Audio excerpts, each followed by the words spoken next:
Hello, welcome to the beautiful paradise. As you can see, I'm by the beach. My name is Victor. I'm French-Canadian flight attendant and I'm doing video blogs pretty much every week. Today I'm going to talk about travel insurance and I'll start by telling you a small story. Welcome to my channel.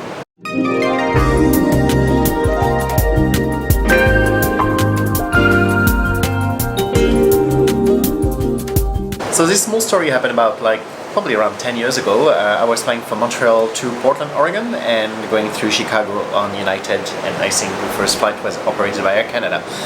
It's winter, it was like February, a lot of snow in Canada, very low temperature, and I say, oh, I've got a connection. I know it's legal connection time in Chicago, however, I know we might be late. So I contacted the airline and they say, no, if you want to take an earlier flight, you will have to pay like $150. Okay, fair enough. I go to the airport earlier that day, ready to take the earlier flight going from Montreal to Chicago, and then same thing. I said, no, if you want to take the earlier flight, even though you're going to wait in Chicago, $150 to change it. I said, oh no, I'm not interested, thank you. We ended up leaving late out of Montreal, like every single plane, because they had to de-ice the plane, so I arrived late in Chicago and then missed my connection. They took care of me. Instead of putting me on the direct flight to Portland, because the last one was gone, they put me on a flight through Vegas and then Portland, so I arrived a few hours later. However, my bag didn't make it and arrived a bit like 28 hours later. Because I pay with my American Express credit card that had travel insurance, I had $1,000 of shopping ready for me to spend as soon as I passed the 24 hours. So I went shopping and get some new clothes. So I'm not saying that travel insurance is for that purpose. However, you need to know you have some kind of coverage. So it's quite important to have one. And sometimes it's just as low as $10 for a day or for just a flight. But so many disrupts can happen. I see them happening all the time. Flight delays, cancelled, or bad weather, and then they will take care of you. So what does a travel insurance cover? If your flight is delayed or cancelled, if it's due to weather, know that the airline doesn't have to give you a hotel.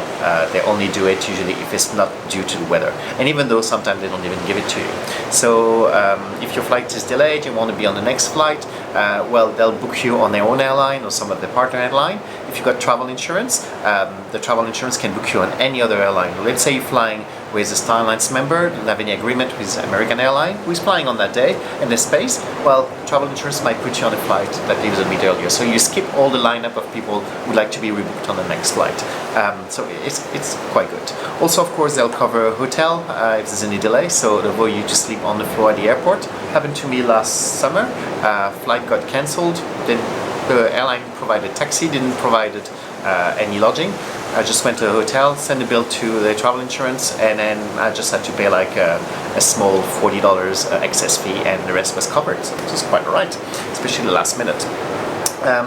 They covered bag delays or bag lost, so the amount varies depending on which kind of insurance you have, but usually there's a kind of coverage.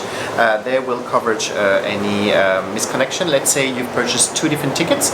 If we go back to my story, even though that was not like that, but let's say I had one ticket from Montreal to Chicago and another one from Chicago to Portland, and because of my first delay, even though the connection between was legal, and let's say if it's even on the same airline, if my first flight is delayed, they don't have to look after me for the second flight. It's just what they call a no-show. That means I wasn't there for boarding or check-in, so my ticket is cancelled. And if it's a cheap ticket, it's not refundable. With travel insurance, then you will have to buy a new ticket, but they will cover that cost just because you had a legal connection.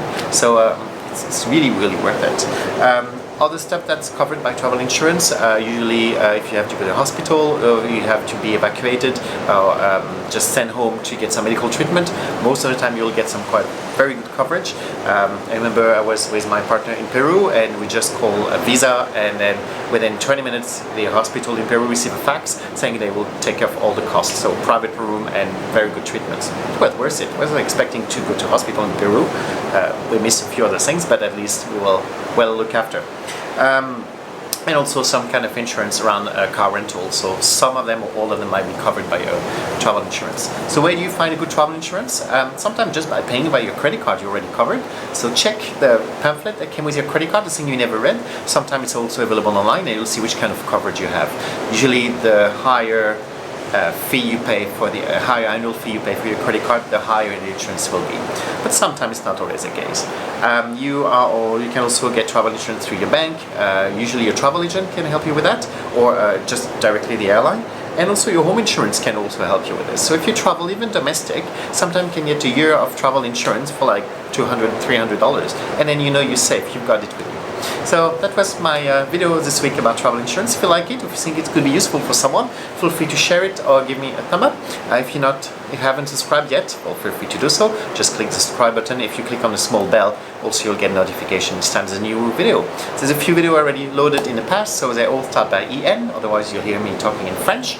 And then I'll see you next week. Thank you, bye.